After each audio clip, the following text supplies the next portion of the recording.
Ano ang gagawin mo kung sa gitna ng katahimikan ng gabi ay biglang mawala ang lahat ng tunog sa paligid? Ano ang mararamdaman mo kung pati mga hayop sa kabubatan ay tila takot lumapit? Ano ang mangyayari kung sa ilalim ng liwanag ng buwan ay may matang nagmamasid mula sa dilim?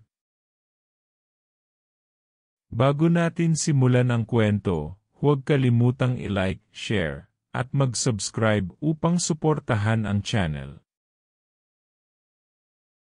Ang bantay ng kalumpang. Tahimik ang kagubatan ng bagong bayan ng gabing iyon. Masyadong tahimik. Walang huni ng kuliglig. Walang lipad ng paniki. Tanging hangin lamang ang gumagalaw. Humahaplos sa mga dahon ng matandang puno ng kalumpang na nakatindig sa gitna ng kakahuyan. Walang tumatahak dito kapag kabilugan ng buwan.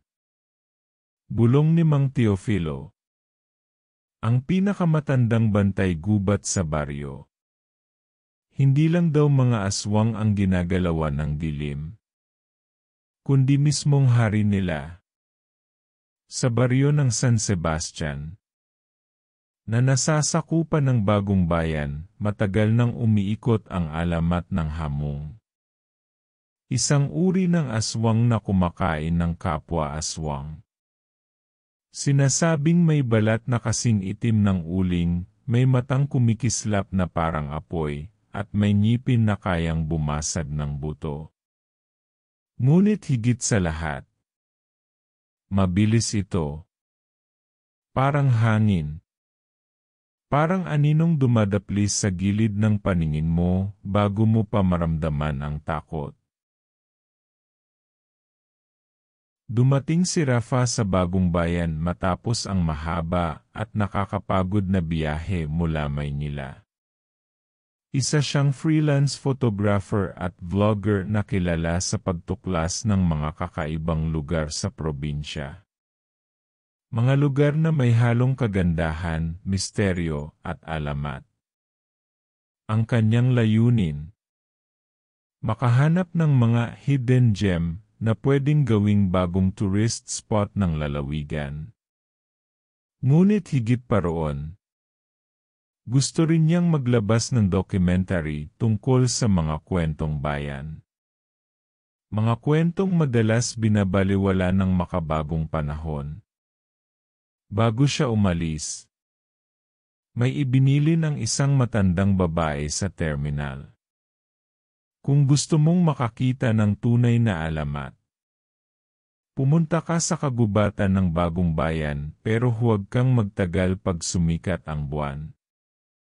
Ngunit si Rafa, dala ng kanyang pagiging mapangahas, ngumiti lang at tinandaan ang pangalan ng lugar. Kagubatan ng bagong bayan. Makalipas ang ilang oras ng paglalakad, nakarating siya sa pusod ng kagubatan. Ang buwan ay mataas at puti, at ang hamog ay bumabalot sa lupa na parabang usok ng mga espiritu.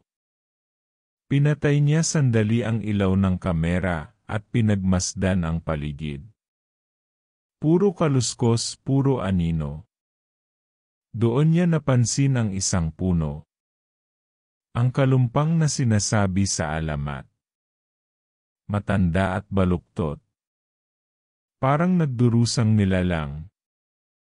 Ang mga ugat nito ay gumagapang sa lupa na wari mga daliring pilit umaabot sa langit. Kinuha niya ang kamera at nagsimulang magpicture. Habang pinipindot niya ang shutter, napansin niyang nagbago ang hangin. Mas malamig. Mas mabigat. Walang tunog ng kuliglig. Walang simoy ng hangin. Parang huminto ang mundo. Kasabay noon, may naamoy siyang kakaiba. Amoy bulok na dahon at dugo. Biglang may kumaluskos sa itaas ng puno. Itinaas ni Rafa ang lente. At doon niya nakita ang isang itim na nilalang. Nakasabit sa mga sanga. Nakatingin sa kanya mula sa dilim. Mabagal itong bumaba. Ang mga kuko'y humihiwa sa kahoy. Nag-iwan ng marka sa balat ng puno. Nang tuluyang lumitaw. Napaatras si Rafa. Ang balat nito ay makintab na parang uling. Ang buhok mahaba't puting-puti. At ang bibig ay puno ng matutulis na ngipin na kumikislap sa liwanag ng buwan. Ngunit ang pinaka-nakakatakot ay ang mga mata. Pulang-pula. Hamong. Mahina niyang sambit, nanginginig ang tinig. Ngunit hindi siya sinugod ng nilalang. Tila sinisipat lamang siya. Wari nag-aalala o nag-aalinlangan. Hanggang sa mula sa di kalayuan. May narinig silang sigaw at nagmamakaawa. Kasunod nito'y ang amoy ng nasusunog na laman. At isang mababang ungol na parang hayop na sugatan. Lumingon ang hamong sa direksyon ng sigaw. Sandali itong tumitig muli kay Rafa. Bago ito mabilis na tumalon. Nawala sa dilim ng kagubatan. At doon palang napagtanto ni Rafa. Hindi siya ang pakay ng halimaw na iyon. May iba itong hinahanap. Mula sa likod ng mga puno. Lumitaw ang dalawang nilalang. Sa unay anyong tao. Ngunit habang sumisiklab ang liwanag ng buwan, nagsimulang magbago ang kanilang mga katawan. Pumutok ang mga buto. Lumaki ang kalamnan. At unti-unting napalitan ng makapal na balahibo ang kanilang balat. Sa loob lamang ng ilang tibok ng puso. Ang dalawang lalaki ay naging mga dambuhalang aso. Mas malaki pa sa kalabaw. Ang mga matay nagliliyab sa dilim. Sila ang asbo. Mga aswang na nag-aanyong mababangis na aso tuwing gabi. Ngunit ang dalawang asbo sa gabing iyon ay nagkamali. Hindi nila alam na ang lugar na kanilang nilapastangan ay sakop ng hamong.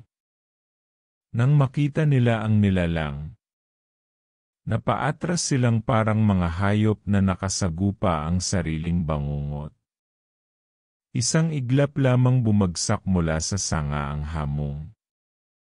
At bago pa makatakbo ang unang asbo, tumama sa kanya ang halimaw na parang kidlat. Pumutok ang lupa sa lakas ng pagbagsak. Nagngangalit ang mga kuko ng hamong habang punit-punit ang balahibot laman ng asbo. Tumatalsik ang dugo sa mga dahon. Ang isa pa'y nagtangkang tumakas. Humahabol ng hinga at tumatakbo sa dilim. Ngunit mabilis siyang inabutan. Isang sigaw, isang kagat, at katahimikan ang sumunod. Ang kagubatan ng bagong bayan ay muling natahimik. Walang naiwan kundi amoy ng dugo. Usok ng lamig. At mga bakas ng malalaking paa sa putikan. Si Rafa na nanginginig sa takot ay hawak pa rin ang kanyang kamera. Hindi siya makagalaw. Ang hamong ay tumingin sa kanya. Pagkatapos, lumapit ito sa puno ng kalumpang. Dahan-dahang idinikit ang noo sa katawan ng puno. At parang nagdasal at mabilis na naglaho. Kinabukasan, bumalik si Rafa sa baryo. Dala ang kanyang kamera, mga litrato, at ang takot na pilit niyang itinatago sa ngiti. Ngunit sa bawat tingin niya sa mga kuhang larawan, lalo lamang niyang nararamdaman ang bigat ng gabi. Ang mga aninong gumagalaw sa gilid ng lente. At ang peres ng pulang matang nakatingin sa kanya mula sa dilim. Para bang hindi pa siya tuluyang nakabalik. May bahaging naiwan sa kabubatan ng Bagong Bayan. Pagdating niya sa bakuran ni Mang Teofilo, nadatnan niyang nagbubunot ito ng damo sa harap ng lumang kubo. Tahimik ang paligid. Tanging huni ng uwak at lagaslas ng dahon ang maririnig. Ikinuwento niya ang lahat. Ang bawat detalye. Ang kalumpang. Ang hamong. At ang dalawang nilalang na nilapan nito. Tahimik lang ang matanda habang nakayuko. Parang hindi nagulat. Mabuti at pinabayaan kanya. Mahinang sabi ni Mang Teofilo matapos ang mahabang sandali. Ibig sabihin, hindi ka kaaway. May tinig sa kanyang boses na hindi basta payapa. Parang may nakatagong bigat. Parang paalala. Nang tanungin ni Rafa kung bakit tila konektado ang hamong sa kalumpang. Ngumiti lamang ang matanda. Mabagal at may halong lungkot. Bawat hamong, anya, ay may sariling puno. Doon nakatali ang kanyang kaluluwa. Kapag sinunog o pinuputol iyon, mawawala ang lakas niya. Pati ang buhay. Kaya't ang sinumang maghahanap ng hamong, kailangang hanapin muna ang kanyang puno. Totoo bang may mga ganun pa rin hanggang ngayon? Tanong ni Rafa, pilit na pinapawi ang kaba sa kanyang boses. Ngunit hindi na agad sumagot si Mang Teofilo. Unti-unti itong tumigil sa paggalaw. Tumingin ito sa kalangitan. Iyan ang misteryo ng kalikasan. Kung nagustuhan niyo ang kwento, huwag kalimutang i-like, share, at mag-subscribe sa aking channel. Malaking bagay ang inyong suporta. Gusto ko ring marinig ang inyong opinyon. Mangyaring mag-iwan ng komento sa ibaba.